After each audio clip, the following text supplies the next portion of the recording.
everyone, this is Group 1 and my name is Achom Grace Mercy. My registration number is S17-015. My name is Mutawemba Patrick Wamala. My registration number is S19B24920. Hi, my name is Damutu Michelle Babumba. My registration number is S19B24/521. Hello, I'm Bulakari Mihogo Branzi. My number is S19B24/29. Zara Christine is my name. Registration number S19B24/910. I'm going to be talking about monetary policy, and it's basically the control of the quality of money available in an economy and the channels by which new money is supplied.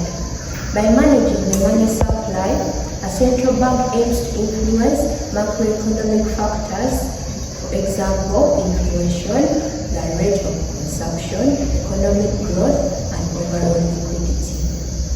Yes, and as you have seen, it's a central bank that basically controls the money, and it sets base interest rates which influence the supply of money in the economy.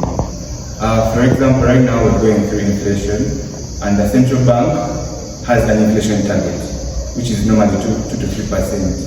But if it's surpassed, you find that the central bank will increase the interest rates, because it's one of the things it does.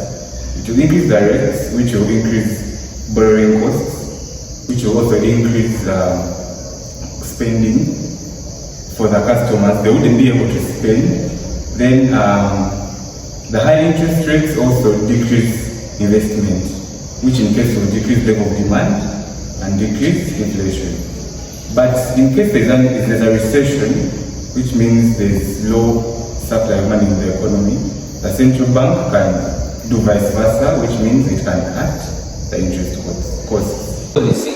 Fiscal policy is the means by which the government adjusts its spending levels and tax rates to monitor and influence a nation's economy. How does it work?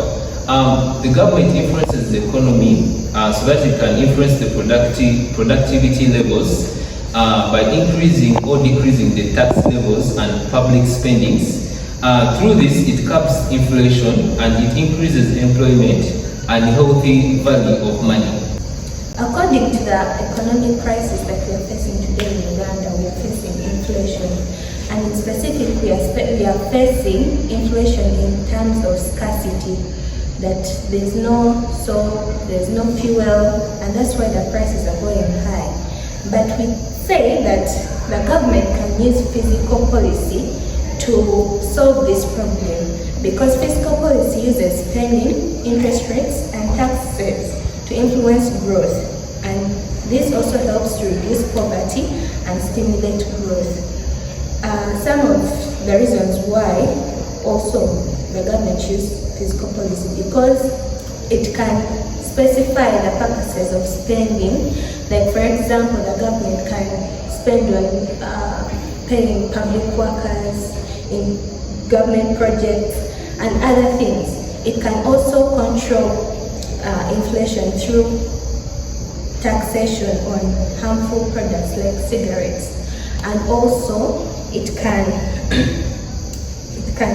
is a short-term project. Yeah.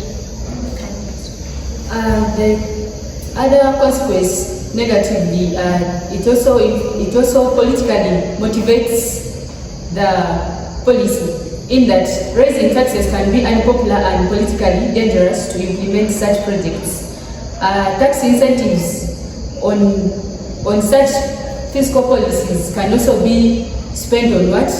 On importation of goods from abroad.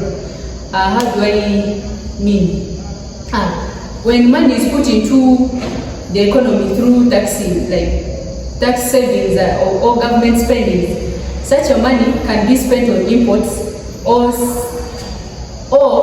rather such tax can be sent to abroad to acquire such goods, rather than keeping it in the country to avert such issues like higher tax rates, spending on unnecessary items that are not really going to help the country in our in a convenient. In the economy. In conclusion, yes, we agree that the fiscal policy should be used by the government to counter inflation, the scarcity inflation. But the fiscal policy cannot work with the monetary policy because not all things can be controlled by the fiscal policy. Some things are not controlled by the government. This is Group 1. Thank you for listening to us.